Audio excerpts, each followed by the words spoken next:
Hello, and a massive hello to everybody. How's everybody doing?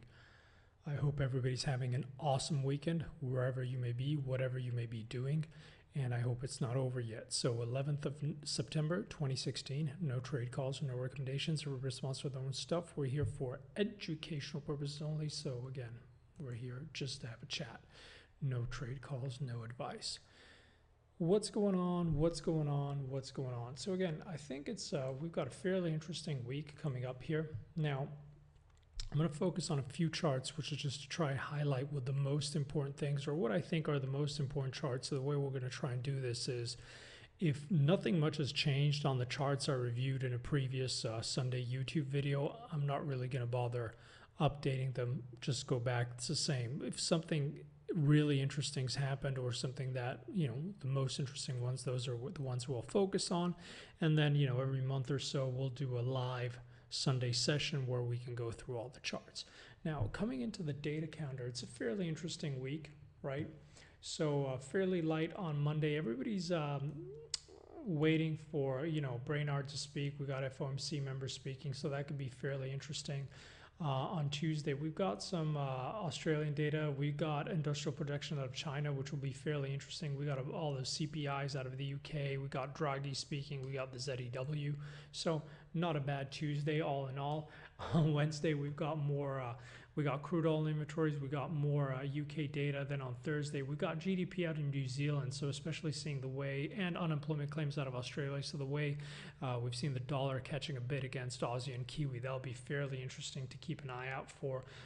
Again, SMB on deck. We've got more UK data, and with a rate decision and Philly Fed retail sales, unemployment. So the weekly job figures out of the US, and then we'll finish off the week with the CPI, core CPI, University of Michigan out of the US. Now, as much as it's going to be extremely interesting to see what kind of follow through we get from last week, and we do have very interesting data points this week, make no mistake, the real week is the following. So week after next, that's the week we're really interested, or everybody's really interested in, because as a side note, we've also got monetary policy meetings out of Australia, but really it's all about that BOJ on Tuesday and the FOMC on Thursday. So September 20th, September 21st, that's what we're looking for. And as if that was enough, we've got an RBNZ rate decision the Thursday. So again, that's really the killer week. Now, going back to these charts, what are the things which I think are interesting? So again, we've been talking about this for a long time, and really, we feel bonds are leading here. This is the big mover. This is extremely interesting, right? So our initial, we'd made a call that this was a big swing high, right? We didn't really get an awful lot of follow through here, and then we extended here, and we said, okay, this could be it. But again, always looking for some kind of short basis on the bonds, not really understanding why you'd want to get aggressively long, in the 70s, whether it's 70, 71, 72, 73, 74, 75, 77, it doesn't matter in the broader scheme of things, right? The big asymmetrical trade for us is to the downside, not to the upside. And right here, we're looking for that move back into the 170s. We said heads up here, because if we get some traction below and it looks like the market is selling every rally here, we would expect to see acceleration right back into the 166s pretty much, right? And that's what we got. And that takes us back to this puke, right? So now things are getting extremely interesting. So watch how we trade on the bonds here early in the week.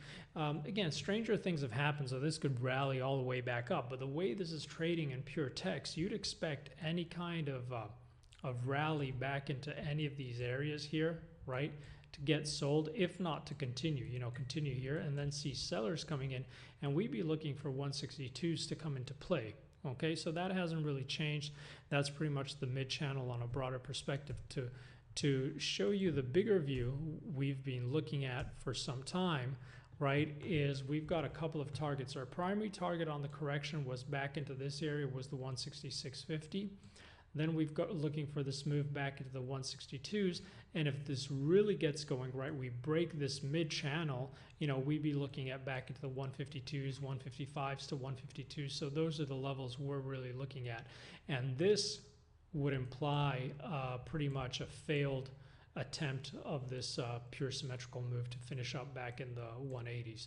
So that's fairly interesting. We'll have to see what happens early days, but clearly this is the most interesting chart for us as things stand. Okay, now second of all, ES. What's going on in the ES? I'm still showing the U's because for some reason, well, it's always like this. FX Pro demo is a bit slow to upload the new contract, so the D's is not showing well enough for me to show you the bigger outlook. So, you know, we closed, I think, 21.14, something like that. Good enough. But again, so we were talking about the asymmetry here, that we felt the risk was to the downside. After we've got that, we had this aggressive move down, we expect these levels to get clipped at very least, and then back down into the next move. So right here, the fact that we've closed nicely behind the 21.33s, we'd expect, you know, you have to expect some kind of support to come in, but you'd expect any rally here, right here, to get sold and the market to want to test these 21.00 this week, right? And then that's going to be the really key interesting zone in terms of bull bear line. Now, a bigger move, no change in outlook for us. We think the healthiest correction would be back into this 200 DMA, which is, so, you know, back into the 2050s.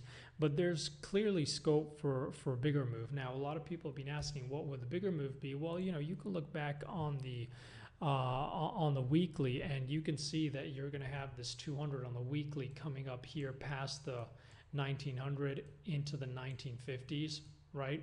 I think all things being equal, right now, the furthest we would look out to, and an area that really needs to be respected, is this 2050. Then on a fail there, you know, if you also look at the 50 back of the move from lows to highs, you see that that's pretty much, hold on, let me get it. That's coming around the 2000. So I would be, I think the odds are that the market starts to get, if we get down there, I'd expect the market to start to catch a lot of bids into this 2050, 2000 area. If we get here, you've also got, so this should be a very, very strong level. So even though you could get a bit of a scare and a kind of knife through butter, I think this is going to be a serious area to contend with.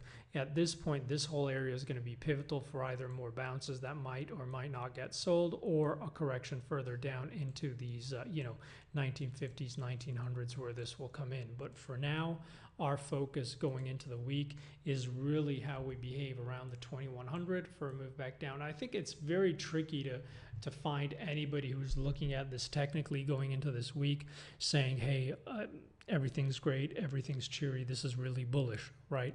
So as always, you have to little bit careful. We got that Fed speaker. You never know. The difficult thing on this kind of market is all it's going to take is one headline for this to, you know, rip back higher. But, you know, there comes a time where the moves are very, very aggressive, and even that headline might not do an awful lot to catch it, and it's time to get in a decent correction. Now, in terms of decent correction, remember, you know, we always talk about, you know, 5% would be very healthy. You know, in terms of bigger picture, even 10% would be fine. But, you know, I wouldn't be too obsessed about the percentages, what percentage correction. I've been getting some emails on that. You know, just focus on the levels, right? Focus on the fact that we're coming into big support here, and then we got the next stronger support. And right now, it's all about support going to the week. If that breaks, then we'll deal with that, okay? Another interesting chart, and again, Aussie Kiwi, very, very similar. Kiwis closed the weekly back down in that pivotal level we talked that was so important for a day close perspective. Here, Aussie. Again, Aussie is particularly interesting. We kept on talking about how this was very, very tricky if you're trying to stay swing short, because you had to keep this very, very wide. But clearly the market was unable to attract new buyers here, right? And even though it attempted to smack this down, you know, we got a lot of choppy action, but all things being equal, we were still stuck in a sideways area, even if we got those rips. And what was important was not so much the intraday action, but was, is the market going to be able to attract new buyers here or not? Because so far it's only been attracting, you know, covering, flattening out, or new sellers. And again, you know, we came here, we closed very close, We tried to take a stab and bam, failed once again. You know, these fairly big tells, you know, very hard to get bullish after this close, especially after you had this kind of action. So right now our outlook is that this is particularly heavy, that it's going to try and take a stab at these lows. And if it could take a stab at these lows, then it could hold particularly heavy. We're looking back into that 200, again, possibly all the way back down into the 71s. Now, there's always two sides to the story. So even if here it looks like there's an awful lot of support coming in here, one thing which I would, just to give you a little different perspective, is look at the weekly, right? You see how the picture looks very, very, very different on the weekly, right? You've got those moving averages perfectly in sync here. You had an attempt to rally, and a very big smackdown is this zone. So there's no reason for this to not really want to accelerate aggressively to the downside. Okay, I think that's a very interesting chart. And last but not least, and we talked about it on Twitter, you know, I tweeted out extremely interesting resistance going into London Open on Friday on cable. Was basically, this is a 1 hour chart, right? And you see how after we puked up, you know, we had all these attempts to you know, little squeezes on the data surprise. Then we had another final squeeze, and then we started to move back down, right? Market not being able to get some traction. We move back below the trend line here, smack down. You see how orderly this move down has been, right? Now, what's particularly interesting here, right, is the fact that we got aggressive selling right back below the trend line after this fake out, right? Completely holding these series of higher lows, lower highs and lower lows, and we're back below that trend line. And to offer a little bit of context, I wouldn't look at the daily, I would look at the weekly, right? So you see what's happening here. So is this just a little bit of wheeling and dealing, or is this a proper fake out outside of this you know, wedge, triangle, whatever you want to call it? And are we going to move back below the Brexit lows? So going into the week here, if we get aggressive bids, we might see some choppy action and some attempts to try and take these trend lines or try and get a little traction. But if we start to get some follow through back below these 132.10s pretty much, if the data is not so hot, if we get something out of it and we get traction, there is no reason why you can't see the pressure coming right back very aggressively here for a move back into the 120, 130s, 129s. Okay? So I think those are the most interesting charts to keep an eye out for. Nothing much has changed on the other ones. You can look back on the outlook we did last week. I think it was a fairly comprehensive one. And as always, guys, thank you so much for following. Thank you so much for liking the content, etc. A lot of you guys told me to like that Wednesday I did that morning outlook, early morning outlook. So I'm gonna try, and I'm trying to play around with that. And so I'll give it another shot, try and post another one this week, probably Wednesday, unless we get a more interesting day. So I'll try and post another one midweek. So if something else has come up, we'll look at some different charts. So thank you so much. Have an awesome one. Bye-bye, guys.